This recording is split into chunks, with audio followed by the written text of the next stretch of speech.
बिस्मिल्लाहिर्रहमानिर्रहीम, अस्सलामुअलैकुम। लाखों करोड़ों दुरूदो सलाम मोहम्मद मुस्तफ़ा सल्लल्लाहु अलैहि वसल्लम और आले मोहम्मद पर। मैं हूँ उमर दराज गोंदल और आप मेरा यूट्यूब चैनल देख रहे हैं। नून लीग ने आज 4 प्रेस कॉन्फ्रेंसेस की हैं और उन 4 प्रेस कॉन्फ्रेंसेस का जो इख्तिताम है वो मरियम नवाज साहिबा की प्रेस कॉन्फ्रेंस के साथ हुआ है। लेकिन मैं आपको बताना ये चाहता हूँ कि आज मरियम नवाज ने एक सियासी खुदकुश हमला किया है नून लीग की सियासत के ऊपर, नून लीग के लिए। और मैं आपको बताऊंगा कि आज की प्रेस कॉन्फ्रेंस के अंदर मरियम नवाज साहिबा ने अपने ही बातों के खिलाफ, जो वो खुद फरमा चुकी हैं और पिछले चंद दिनों से नून लीग मुतालबा कर रही थी, उनसे कॉन्ट्राडिक्ट किया है। यानी आपस में अपनी ही बात को झुटलाया है। और इस सारी सूरत हाल के दौरान आज उनके पास कुछ नया नहीं था।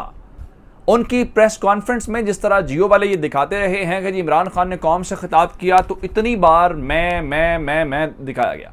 आज वही जियो न्यूज़ जिसने वक्त से पहले मरियम नवाज साहिबा की जो तकरीर या प्रेस कॉन्फ्रेंस है उसको दिखाना बंद किया, अगर वो सिर्फ लफ्ज़ इमरान खान निकाल लें तो आपको अंदाज़ा हो जाएगा पूरी की पूरी जो गर्दान है वो इमरान खान के गिर्द घूमती हुई है। और फिर एक उस खत को लेके जाली खत करार दे दिया, फिर कहा सुप्रीम कोर्ट में पेश करें। ये आप ही तो मरियम बीबी कहती रही है उसके अंदर जो। फिर उन्होंने आज फिर अपने जो चाचू हैं जो उन्होंने मुतालबा किया वही मुतालबा किया जिस सिक्योरिटी इस्टेब्लिशमेंट खुल के सामने आए और हमें वजाहत दे। और फिर इमरान खान की कुछ तस्वीरें आज उन्होंने प्रेस कॉन्फ्रेंस के अंदर दिखाई हैं, वो कौन सी तस्वीरें हैं। और फिर मीडिया ने आज उनकी प्रेस कॉन्फ्रेंस को वक्त से पहले दिखाना क्यों बंद कर दिया। चले पहले तो कहते थे जी इमरान खान की हुकूमत है और इमरान खान की हुकूमत सेंसरशिप बहुत ज़्यादा कर रही है और दबाव बहुत डाल रही है। और फिर फजलुर रहमान ने फौज और अदलिया को आज फिर धमकी दी और कहा कि मैं अब आपके खिलाफ काम करूंगा, बोलूंगा। फिर पाकिस्तान पीपल्स पार्टी की सेंट्रल एग्जीक्यूटिव कमेटी, मैंने आपको बताया था कि नून लीग वाले परेशान है, पीपल्स पार्टी ने अपना काम जो है वो शुरू कर दिया है। और फिर आखिर में कुछ ऐसे सहाफ़ी जिन्होंने मरियम नवाज की तकरीर के ऊपर रद्देमल दिया, वो क्या कहते हैं और उन सबको फवाद चौधरी ने एक शेर के जरिए जवाब दिया, वो भी आपके सामने रखूंगा। लेकिन अगर आपने अभी तक चैनल सब्सक्राइब नहीं किया और आप चाहते हैं कि आपको मुस्तनद और बरवक्त खबरें मिलती रहें तो हमारा चैनल सब्सक्राइब कर लीजिए, बेल आइकन के ऊपर क्लिक कर लीजिए ताकि हमारी आइंदा आने वाली वीडियोस बर वक्त आप तक पहुंच रहे। आज सबसे पहले गुफ्तगू का आगाज शहबाज शरीफ साहब ने किया सुप्रीम कोर्ट के बाहर, आपको पता है, जहां पे उन्होंने कहा कि मैं चाहता हूं कि जनरल बाजवा और DGISI सबूत लाएं और हमें बताएं कि क्या हम गद्दार हैं। कोई वहां से वजाहत आज भी जवाब नहीं आया। उसके बाद शायद खाकान अब्बासी साहब जो हैं वो बोले और उन्होंने मिफ्ता इस्माइल के साथ मिलकर कहा जी हम वाइट पेपर लेके आ रहे हैं, इन्होंने बड़ी करप्शन की है। फिर थोड़ी देर पहले एक एयरवे के प्रोग्राम में शायद खाकान अब्बासी साहब थे, उन्होंने कहा जी मैं तो खत के ऊपर बात ही नहीं करूंगा, मेरा तो खत से उस तरफ वो आ ही नहीं रहे थे। अच्छा, वहां से बात नहीं बनी। उसके बाद हमजा शहबाज शरीफ ने लाहौर के अंदर प्रेस कॉन्फ्रेंस की, राना सनाउल्लाह और क्या कहते हैं कि ख्वाजा साद रफीक साहब को दायमा बिठा के, लेकिन बात वहां भी नहीं बनी। फिर मरियम बीबी अभी आई और उन्होंने प्रेस कॉन्फ्रेंस, एक हंगामी प्रेस कॉन्फ्रेंस, इस बार भी राना सनाउल्लाह उनके साथ थे लेकिन अंकल परवेज रशीद जो उनके अंकल हैं वो उनके साथ बैठे हुए थे। अब सबसे पहले मैं आपको पॉइंट वाइज मरियम साहिबा की जो बातें हैं वो बताना चाहता हूं। पहली बात यह है कि मरियम साहिबा ने यह कहा कि खत जाली है और वजारत खारजा के अंदर ये खत तैयार किया गया। फिर उन्होंने कहा कि पाकिस्तान के जो, एक तो उन्होंने लफ्ज़ इस्तेमाल किया, कहा जी वो सफ़ीर है या हाई कमिश्नर है। मरियम बीबी को ये भी नहीं पता अमेरिका में सफ़ीर होता है, हाई कमिश्नर नहीं होता। और हाई कमिश्नर जो है वो कॉमनवेल्थ कंट्रीज़ के अंदर होता है, जैसे इंडिया है, जैसे बांग्लादेश है, श्रीलंका है, इंग्लैंड है, इन ममालिक के अंदर बाकी सफ़ीर होते हैं। एक बात मैं आपको बताना चाहता हूँ कि जब इस मामले का कोई ताल्लुक ही नहीं था, जब इस मामले का कोई ताल्लुक ही नहीं था, दूर दूर तक ना कोई ये खत वाला, अभी खत की डेट से उस वक्त से पहले जो असद मजीद हैं उनको वहाँ से ट्रांसफ़र करके अब्दुल बासित साहब जो हैं, अब्दुल बासित नहीं बल्कि वो जो आज़ाद कश्मीर के सदर भी रहे हैं, उनको जो वहाँ पे सफ़ीर के तौर पे नॉमिनेशन की गई। उसके ऊपर इंडिया ने, चूँकि उनका कश्मीर से ताल्लुक़ है तो सदर के तौर पे काम कर चुके हैं। अच्छा, मसूद खान, मुझे उनका नाम जहन में आ गया। अच्छा, अब उनको लेके इंडिया ने प्रोपेगेंडा किया और अपनी लॉबिंग की कि उनको अमेरिका के अंदर उनकी अपॉइंटमेंट नहीं होनी चाहिए, लेकिन अमेरिकी हुकूमत ने उसकी मंजूरी दे दी और अमेरिका ने यहां पे अपना सफीर नामजद किया। ये बहुत पहले की बात है, इसका मतलब है मरियम बीबी को असल हकायक का पता ही नहीं, टाइमलाइन का भी नहीं पता कि कब क्या कुछ हुआ। फिर उन्होंने कहा जी कौमी सलामती कमेटी को सियासी मकासद के लिए इस्तेमाल किया गया। क्या सियासी मकासद के लिए इस्तेमाल किया गया? कौमी सलामती कमेटी के अंदर डिस्कशन हुई, ये आप ही कहते रहे कौमी सलामती कमेटी का अभी तक इन्होंने इजलास क्यों नहीं बुलाया। फिर कौमी सलामती कमेटी के एलामिये के बाद फौज से आपने वजाहत मांगी और फौज ने कल बात कर दी थी कि जो कौमी सलामती कमेटी का एलामिया वही हमारा मौक़िफ़ है, और वो वजाहत कैसे करें। फिर आगे चलते हैं।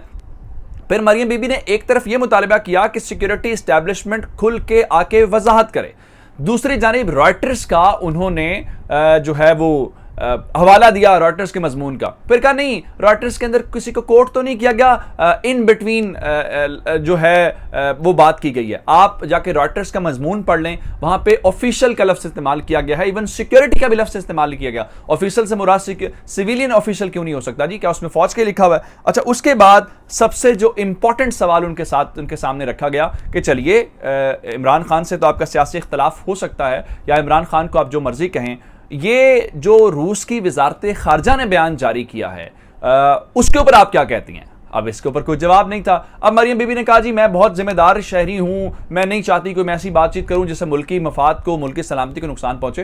तो फिर आपको अमेरिका का नाम लेने की क्या जरूरत थी? इमरान खान ने तो नहीं कहा हमने अमेरिका को, वो तो उस दिन भी कहा कि नहीं, अगर नाम लिया भी तो उन्होंने उस चीज़ को किया। अच्छा, उसके बाद जो सबसे इंपॉर्टेंट बात थी कि इलेक्शन लड़ने की बात, मरियम बीबी ने प्रेस कॉन्फ्रेंस के अंदर पहली बार कह दिया जी हम इलेक्शन लड़ने के लिए तैयार हैं, लेकिन साथ कहा जी कोई खिड़की का शीशा नहीं टूटा, ये आइन टूटा है, और इसलिए पहले आइन शिकन से हिसाब लिया जाएगा, फिर हम इलेक्शन पे जाएंगे। सादा सा मतलब यह कह रहे हैं जी हम इलेक्शन पे जाएंगे, हम तैयार हो गए हैं। अब बाकी सारी बातें जो है वो उसको आप छोड़ देते हैं।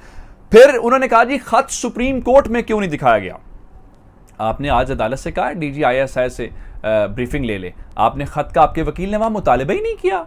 गवर्नमेंट ने तो सबसे पहले कहा था, असद उमर और फवाद चौधरी की प्रेस कॉन्फ्रेंस निकाल ले, उनका हम खत सुप्रीम कोर्ट के सामने रखना चाहते हैं। मरियम बीबी का उस दिन का ट्वीट है जिसमें उन्होंने कहा था, पढ़े वो कि ये सख्त लफ्ज़ इस्तेमाल किए थे कि सुप्रीम कोर्ट इस चीज़ से अपने आप को दूर रखे। उस दिन आप कह रही थी सुप्रीम कोर्ट दूर रखे, आज आप कह रही हैं सुप्रीम कोर्ट के वो खत क्यों नहीं दिखाया गया? फिर आपके वकील जो हैं उन्होंने वहाँ पे क्यों नहीं मुतालबा किया कि खत मंगवाएं? आपने सिर्फ ब्रीफिंग की बात की, अदालत ने वो भी जो है इस सिलसिले में कर दी। अच्छा, उसके बाद जो इंपॉर्टेंट बात है, उन्होंने इमरान खान की तस्वीरें दिखाई जो वो अमरीकी सिफारतकारों से मिल रहे थे। एक बात तय हो गई कि मरियम बीबी आज भी इमरान खान की पिच के ऊपर खेल रही थी, और फिर कुछ ज़्यादा फोकस नहीं किया उन्होंने पंजाब वाले मामले के ऊपर, क्योंकि हमजा शहबाज का मामला है, आपके घर में भी तो सियासत है। कहा जी हाँ अगर वोट है, नंबर है तो बुलाएं इजलास, जो सॉरी परवेज़ लाई हैं वो भी आ जाएं और हमजा शहबाज भी आ जाएं तो फैसला हो जाएगा। अब आप अंदाज़ा ये करें कि मरियम बीबी के बोलने से पहले जियो न्यूज़ जो है फराह खान की तस्वीरें दिखा रहा था, बुशरा बीबी की तस्वीरें दिखा रहा था। जियो न्यूज़ का वैसे बहुत अखलाकियात की बात करते हैं, लेकिन रईस अंसारी साहब उनके ब्यूरो चीफ फराह खान के गाँव में पहुंचे हुए हैं, आपका क्या उससे लेना देना है? फिर मानिका फैमिली से बुशरा बीबी के बारे में कांटेक्ट किया जा रहा है, आप इमरान खान को हिट करें ना।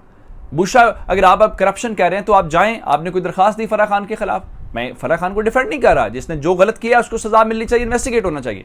लेकिन ये सिर्फ और सिर्फ आपको आज ही याद आया, अलीम खान को भी, सबको। पहले आप कहां पे थे जिस दिन हुकूमत खत्म हुई है?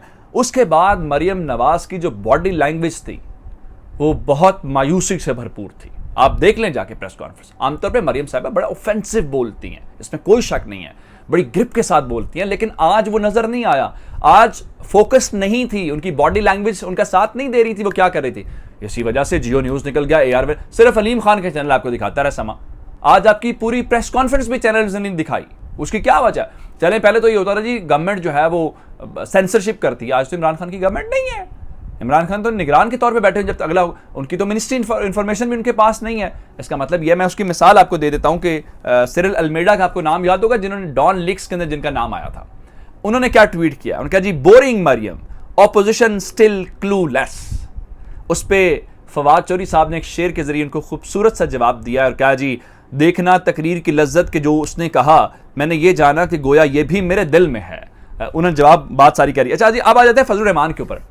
फजलुर रहमान साहब ने सिक्योरिटी एस्टेब्लिशमेंट को कहा था कि आप वजाहत दें, वजाहत दे दी है, वजाहत उन्होंने दे दी है, लेकिन वो चाहते हैं फौज बोले हम इमरान खान के खिलाफ हैं, ये वजाहत वो चाहते हैं। बाकी वजाहत फौज ने दे दिया कि जो सिक्योरिटी कमेटी का एलामिया वही हमारा। उस पे आज आसमा शराजी के प्रोग्राम के अंदर बैठे हुए थे मौलाना साहब, उन्होंने कहा जी फौज पोजीशन वाजे करे वरना हम खुलकर बोलेंगे, कोई कहे कि फौज और अदालत के खिलाफ नहीं बोल रहा, मैं अपने मुल्क के लिए बोलूंगा। इस सारी सूरत हाल के दौरान मैं कोई अच्छी बात बताऊं, पाकिस्तान पीपल्स पार्टी के मुतालिक मैंने आपको कल भी बताया था, उन्होंने इलेक्शन कैंपेन शुरू कर दिया है। उनको अंदाजा है नून लीग के साथ मसला, बेचारे वो एक्सेप्ट नहीं कर पा रहे नई तब्दीली को, नई हकीकत को। सेंट्रल एग्जीक्यूटिव कमेटी का इजलास हुआ है, दो बातें उसके अंदर हुई। एक, स्पीकर की गैर कानूनी रूलिंग, ये लफ्ज़ हैं, आप पीपल्स पार्टी के ट्विटर हैंडल पे जाके देख सकते हैं। दूसरा, उनका जी अपोजिशन पे संगीन इल्जामात के ऊपर गुफ्तगू हुई, इसके अलावा कोई बात कोई उन्होंने नहीं किया। बाकी मरियम बीबी और नून लीग जो है वो मर्जी कहते हैं। ये अब तक के अपडेट्स थी, चैनल सब्सक्राइब कीजिएगा। आपके समातों का बहुत शुक्रिया। खुदा हाफिज़।